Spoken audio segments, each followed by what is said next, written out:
Usually when you look at a grand historical monument, say the Great Pyramids or maybe a towering cathedral, you really only see the finished stone.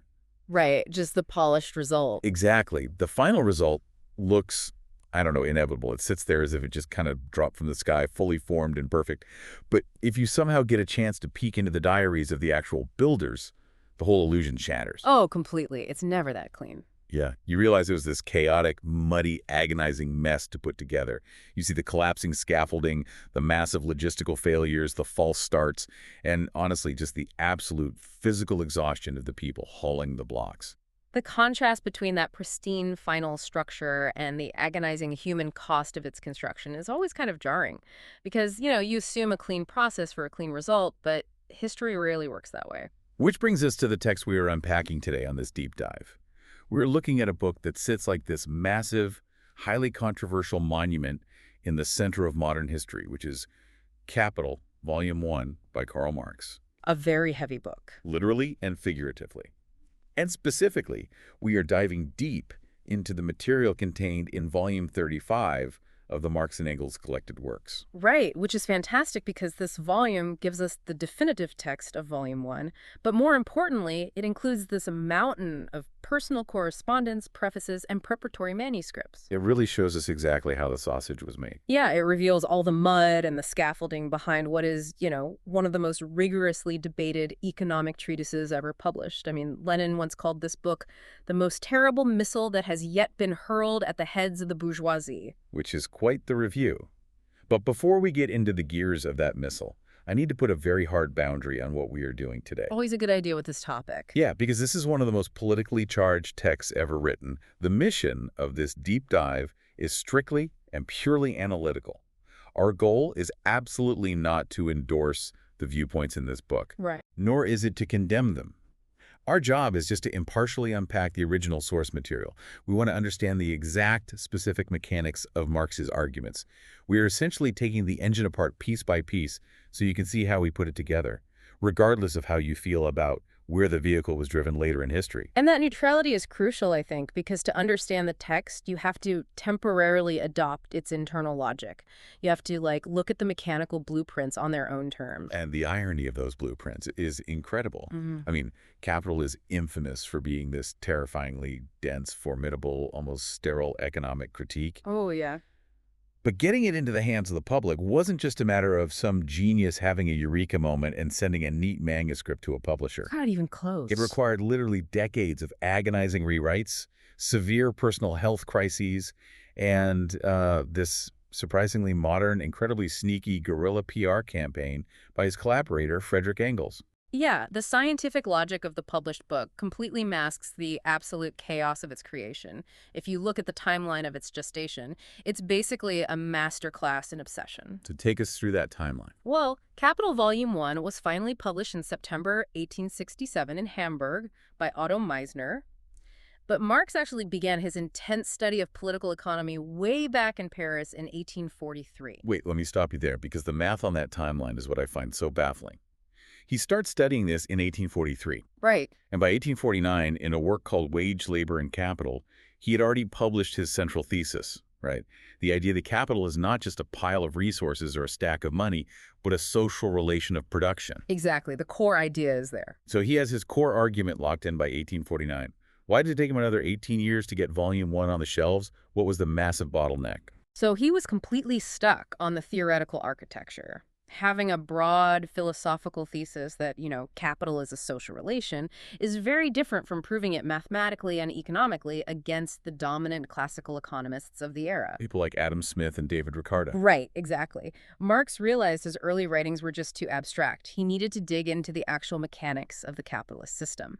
So between 1857 and 1858, he essentially locks himself down and produces the first rough draft. This is the one known as the Grundriss, right? Yes. And it's a massive 50-signature manuscript. Which is enormous. I mean, a signature in bookbinding is a large sheet folded into multiple pages. So he's writing hundreds and hundreds of dense exploratory pages just to figure out what he thinks. And he still isn't satisfied. In 1859, he publishes a teaser of sorts, a contribution to the critique of political economy. But he intentionally holds back the crucial chapter on capital itself. I read that this was partly for political reasons, like to avoid censorship in Germany, but it seems like he also just didn't have the final puzzle pieces. The theoretical block was very real. He hadn't yet cracked the specific mechanism of how surplus value is generated without violating the rules of the free market. Right. He needed it to be bulletproof. Exactly. He realized his abstract theories needed to be grounded in absolute, undeniable empirical data. He couldn't just philosophize, he had to prove it with the brutal reality of 19th century capitalism. So he goes back to the drawing board. Again. From 1861 to 1863, he writes a gigantic 23-notebook manuscript. Then, from 1863 to 1865, he writes a third draft of all 3 planned volumes. It honestly reminds me of a software developer trapped in endless feature creep. Oh, that's a perfect analogy. He keeps delaying the launch of the software because he keeps finding new bugs to fix and new databases he simply must integrate to make the code airtight. And in Marx's case, that new data was coming directly from the British Museum reading room, specifically what were known as the British Blue Books. The Blue Books changed the entire texture of Capital. These were official parliamentary reports containing just mountains of data on the lived reality of the English working class. They were meticulously detailed, right? Extremely. They were inspectors' reports on factory conditions, child labor, public health, housing. And the sources show how much this data haunted him. He wasn't just skimming these reports for a quick citation to throw at a footnote. He was meticulously copying down the hours a 9-year-old child spent working a spinning machine. Yeah. He was writing down the exact diet of a malnourished factory worker, or the exact cubic feet of air available in the slum housing. He used this data to force his theoretical arguments out of the abstract realm. He needed the receipts. Yes. The Blue Books proved to him that the logical extreme of capital accumulation wasn't just a math problem on a chalkboard. It resulted in the physical destruction of the worker. And ironically, while he was documenting the physical destruction of the working class, he was physically destroying himself to get the book done. Oh man, his health. The correspondence between Marx and Engels in Volume 35 is striking. It totally strips away the myth of the Stoic philosopher sitting peacefully in a study. It's darkly hilarious in a very grim way. I mean, there's a letter from December 1866, right as the book is finally being typeset. Marx writes to Engels to say that a delay in the printing schedule is actually a relief. And why is it a relief? Because he had just been dealing with a vile carbuncle, which is a severe, incredibly painful skin infection or boil. And on top of that, his creditors were badgering him in what he sarcastically calls a truly edifying manner. He was living in extreme deprivation. He suffered from liver issues, insomnia, and these recurring, agonizing boils. He actually joked to Engels that he hoped the bourgeoisie would have cause to remember his carbuncles for the rest of their days. He literally saw his physical suffering as the direct cost of producing this intellectual weapon against the system that kept him in poverty. Right. So picture the scene. This monumental text, which would go on to shape global history, is being furiously edited by a guy hiding from his landlord, covered in painful skin infections, surrounded by terrifying government reports on child labor. It sets an incredibly intense stage for the book itself. It really does. So when he finally stops drafting and publishes Volume 1, focusing entirely on the process of production of capital, you'd expect him to start with a massive, sweeping overview of the state, or maybe the stock market, or a history of money. But he doesn't. He doesn't at all. No, he deliberately ignores the macro level. He argues that to understand the complex organism of bourgeois society, you have to start with its most basic economic cell. Which is the single commodity. Yes. He puts the commodity under a microscope. And the very first thing he observes is that every commodity in a capitalist system has a dual nature. It is internally divided. Okay, break that down for us. Well, it possesses a use value and it possesses an exchange value. Let's clarify this tension because it's the bedrock of everything that follows in the book. We all inherently know what utility is. A heavy coat keeps you warm in the winter. A hammer drives a nail. Right. That's the use value. It satisfies a human need. And the text points out that use values have existed in every single form of human society, from ancient hunter-gatherers to feudalism. Because use value is the physical, material reality of the object. But in a capital society, the commodity acquires a second, almost phantom-like quality, which is exchange value. And what is that exactly? This is the quantitative proportion in which that coat or that hammer can be traded for other things in the market. So the use value is what the object does for human beings, but the exchange value is what the object can get you on the open market. Exactly. And Marx isolates this as a fundamental contradiction. It is a profound contradiction. Yeah. Because to the person selling the coat, its use value is completely irrelevant. I mean, a factory owner producing 1,000,000 coats doesn't need to stay warm. Right. They just want the cash. To the seller, the commodity is purely a carrier of exchange value. But to the buyer, the exchange value is an obstacle to getting the use value they desperately need to survive. That's a great way to put it. This dual nature drives how commodities move around in society, which Marx calls circulation. And he maps this circulation out with two very distinct formulas. The first is what he calls simple circulation, which is CMC, commodity to money to commodity. Right. In simple circulation, you start with a commodity you possess, you sell it to obtain money, then you use that money to purchase a different commodity that you actually need to consume. An easy way to visualize this, let's say I have a vintage acoustic guitar that I never play. I don't need its use value. That's my first C, the commodity. Right. I sell it to someone for $200. Now I have M, the money. I take that $200 and I go buy a bicycle, which is the second C. I traded a use value I didn't need for a use value I did need, and money was just the convenient bridge to make the trade happen. CMC. And the crucial point about CMC is its endpoint. The cycle finishes when the bicycle is ridden. The need is met. The ultimate goal of the entire process is the satisfaction of a human need. It is finite.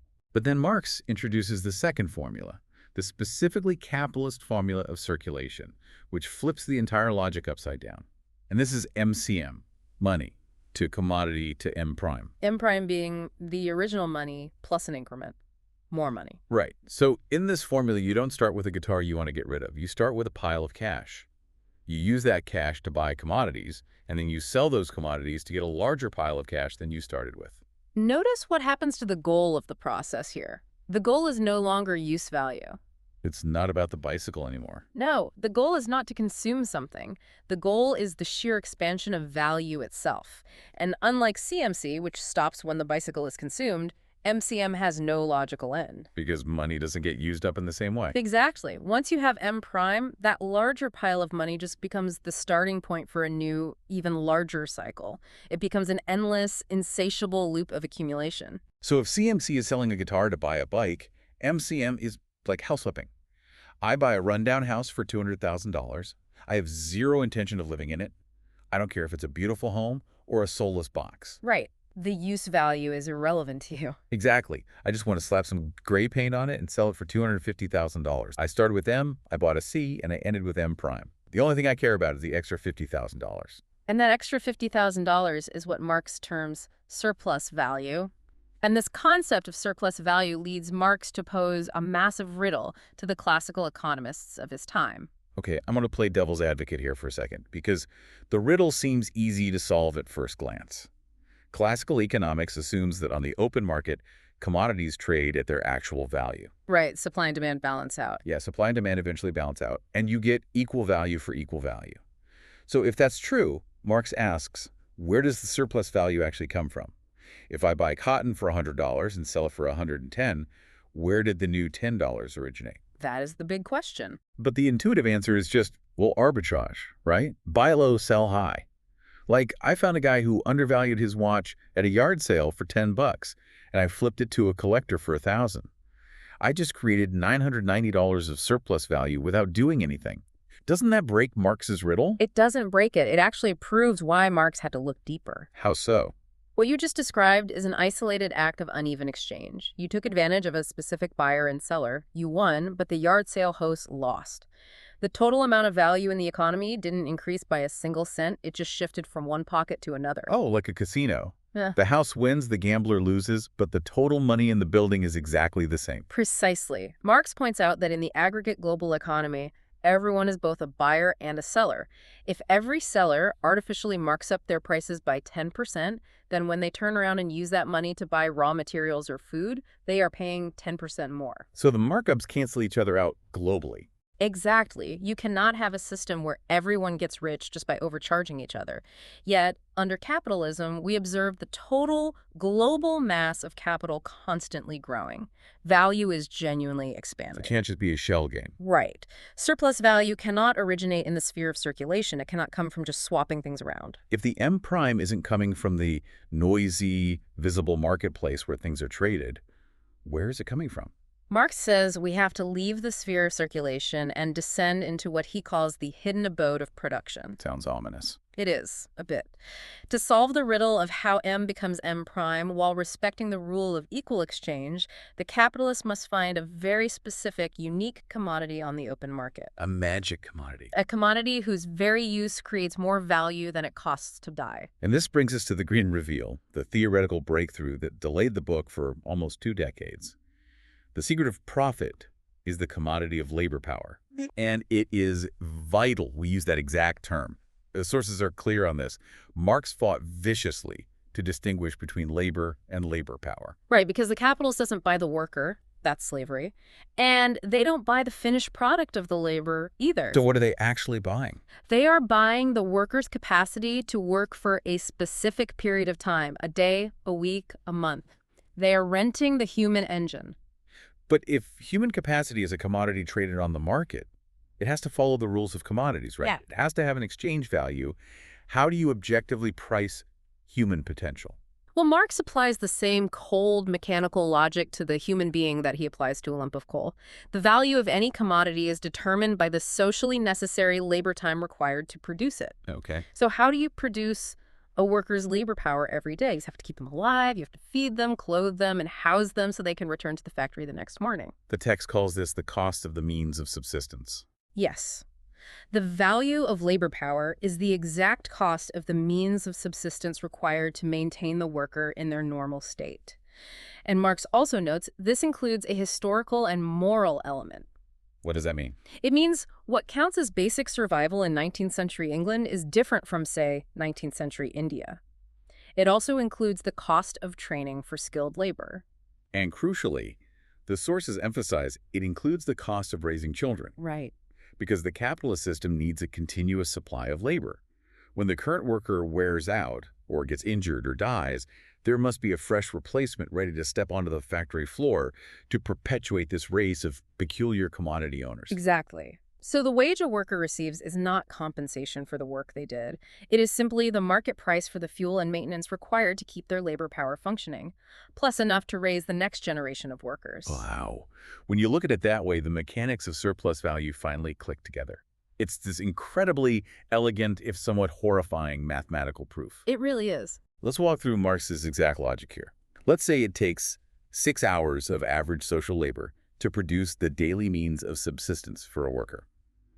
The food, the rent, the clothing, all of it equates to 6 hours of value. Okay, tracking. So the capitalist pays the worker a daily wage exactly equal to that value. Notice what happened there. The capitalist bought the commodity of labor power at its full fair market value, equal value for equal value. The classical economists can't complain. The market rules were respected. But the capitalist didn't buy 6 hours of labor. They bought the right to consume the labor power for the entire working day, say a 12-hour shift. And there is the magic trick. For the first 6 hours of the day, the worker produces value equivalent to their own wage. Right. If they went home at noon, there would be no profit, but they signed a contract for a full day, so they stay at the machine for another 6 hours. Those extra 6 hours are unpaid surplus labor. The worker is now churning out value that belongs 100% to the capitalist. The capitalist pays for the exchange value of the labor power, but they get to keep the use value of that labor power, which turns out to be far greater. That unpaid surplus labor translates directly into surplus value. So the riddle is definitively solved. Completely. M turns into M prime, not by cheating people in the marketplace, but by legally consuming labor power in the hidden abode of production. That distinction completely dismantles the bourgeois economic theory of the time. But a factory owner in 1867 might read this and push back, right? Sure. They'd say, hold on. I bit the factory. I bought the expensive steam engines. I provided tons of raw cotton. Surely the machines and the raw materials are generating some of this new value, not just the workers.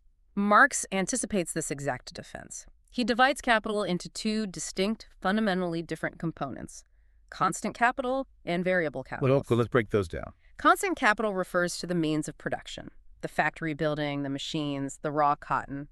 Marx calls these things dead labor. Dead labor. Yeah, they have value because past labor created them, but during the current production process, they only transfer their existing value to the new product. So they pass the baton, but they don't run any faster. Exactly. If a spinning machine costs $1,000 and is calculated to last for 1,000 days before breaking down. It transfers exactly $1 of value to the yarn produced each day.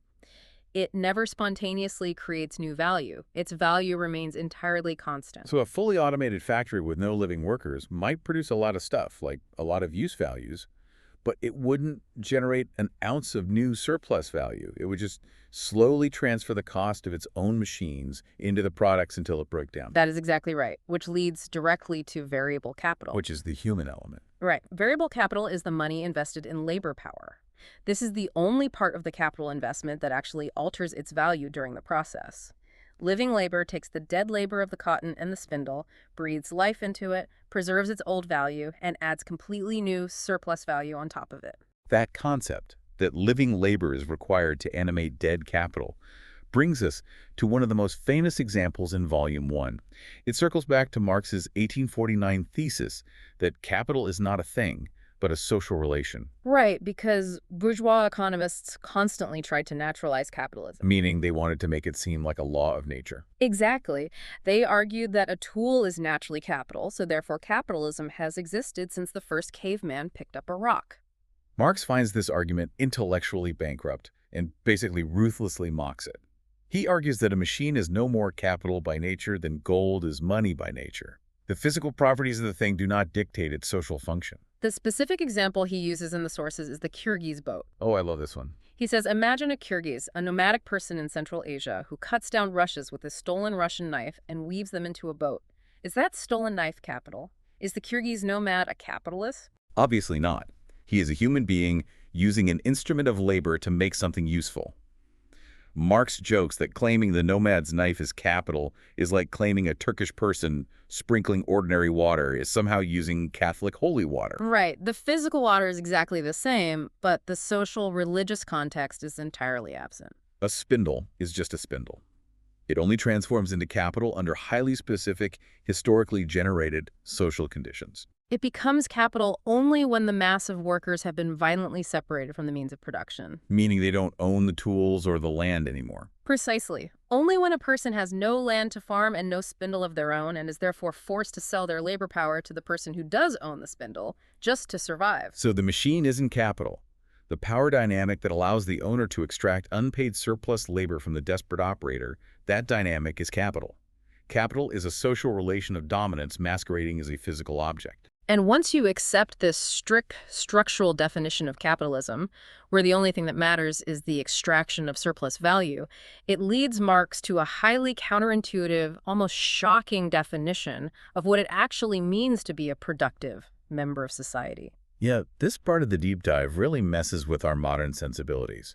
If I stop someone on the street today and ask them to name a productive profession, they will immediately point to jobs with high use value. Like a doctor. Right. A surgeon saving lives. A farmer growing crops to feed a city.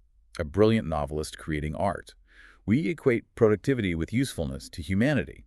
But Marx completely obliterates this assumption. Under capitalism, Marx argues, the word productive has absolutely nothing to do with the material usefulness of the work. It has nothing to do with the beauty, the ethics, or the quality of the product. The rule of productivity is entirely cold-blooded. Completely. Labor is only productive if it is directly consumed by capital to produce surplus value. If your labor acts as an engine to turn M into M prime for a capitalist, you are productive.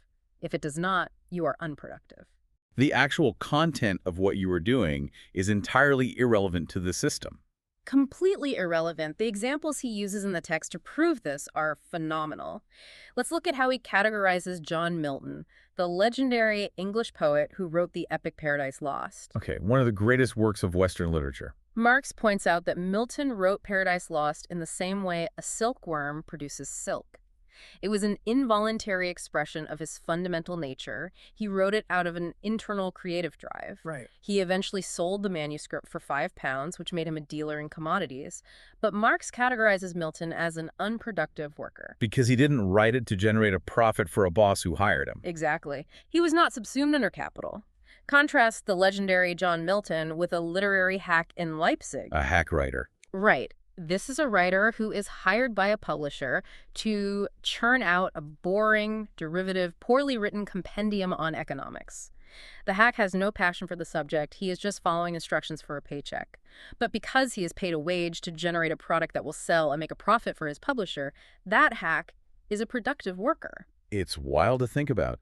The author of one of the greatest works of literature is classified as unproductive, while a guy writing 19th century SEO clickbait for a corporate content mill is productive. Because capitalism doesn't register beauty or genius, it only registers accumulation. Marx applies the same logic to a singer too, right? He does. If a singer sings just for the pure joy of it, she is unproductive. If she stands on a street corner and independently sells her singing for a few coins, she is merely a wage laborer trading her services. She is still unproductive in the capitalist sense. But the moment a theatrical entrepreneur steps in, The moment she is hired by a boss who pays her a wage, charges admission to the audience, and pockets the difference as surplus value, she magically transforms into a productive worker. Her vocal cords have become an engine for capital. he even takes this into the realm of education. A schoolmaster who independently teaches children out of a desire to educate is unproductive. Right.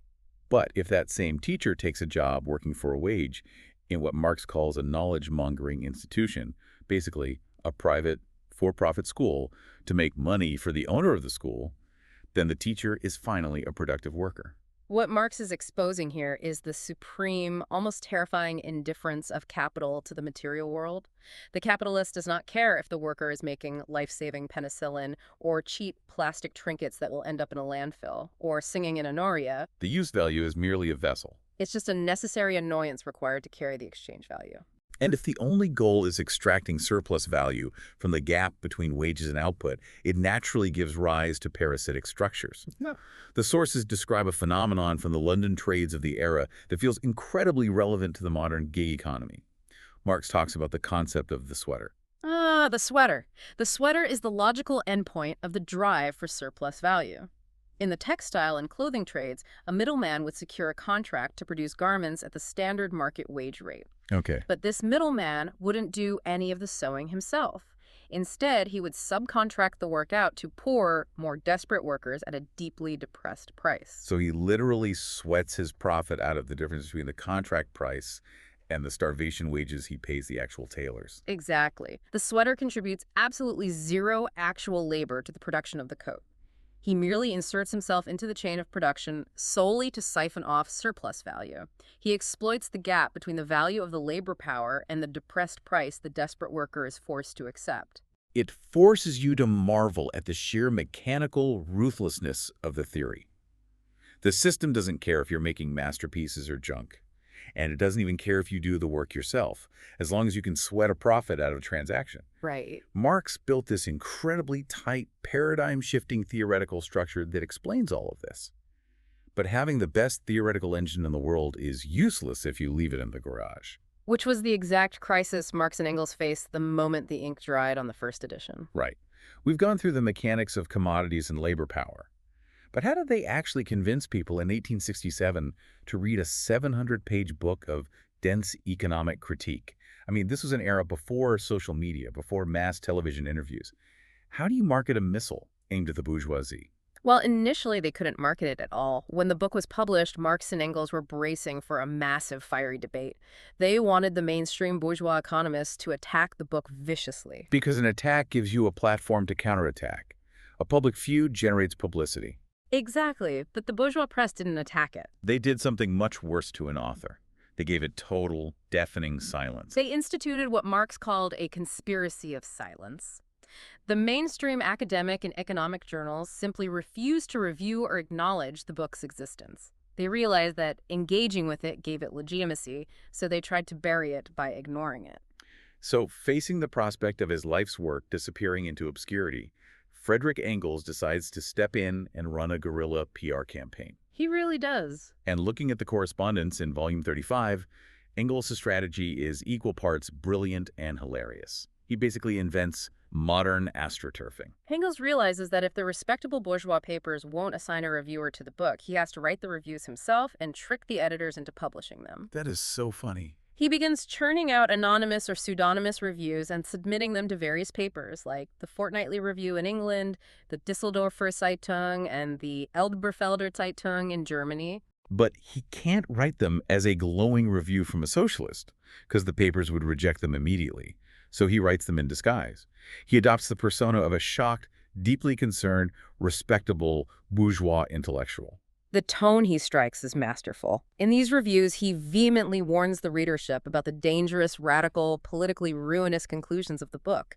He acts appalled by the implications. And then he pivots and concedes that, despite its dangerous politics, it is a most scholarly work.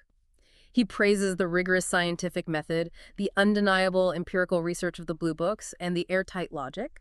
He's essentially telling the ruling class, this guy wants to destroy us, but his math is terrifyingly accurate, and if we don't read this book to understand his logic, we are defenseless. Yes. It's 19th century clickbait. You won't believe what this radical economist is saying about your factory's profit margins. He manufactured controversy to force engagement. And the strategy slowly worked.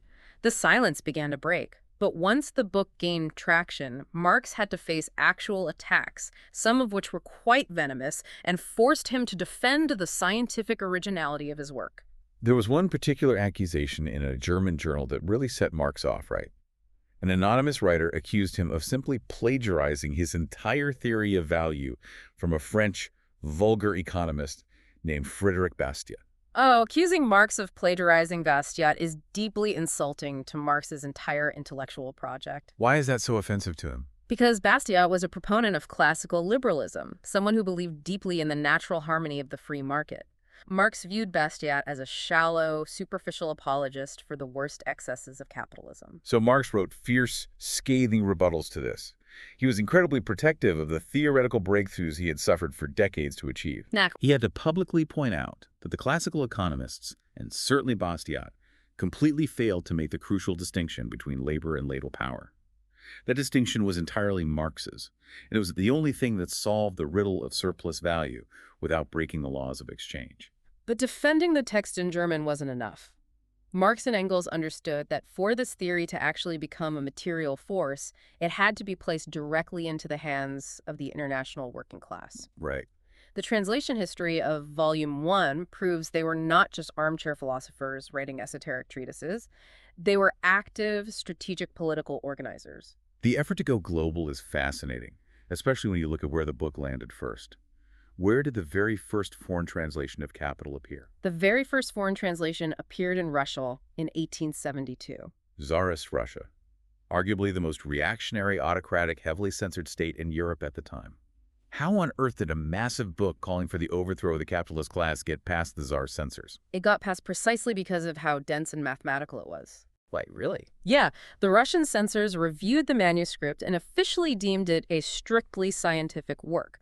They concluded it was far too academic, abstract, and difficult for the general public to understand. They didn't think it posed any practical threat to the regime. The censors basically said, no one is going to read a 700-page book on the dual nature of commodities. Let it print.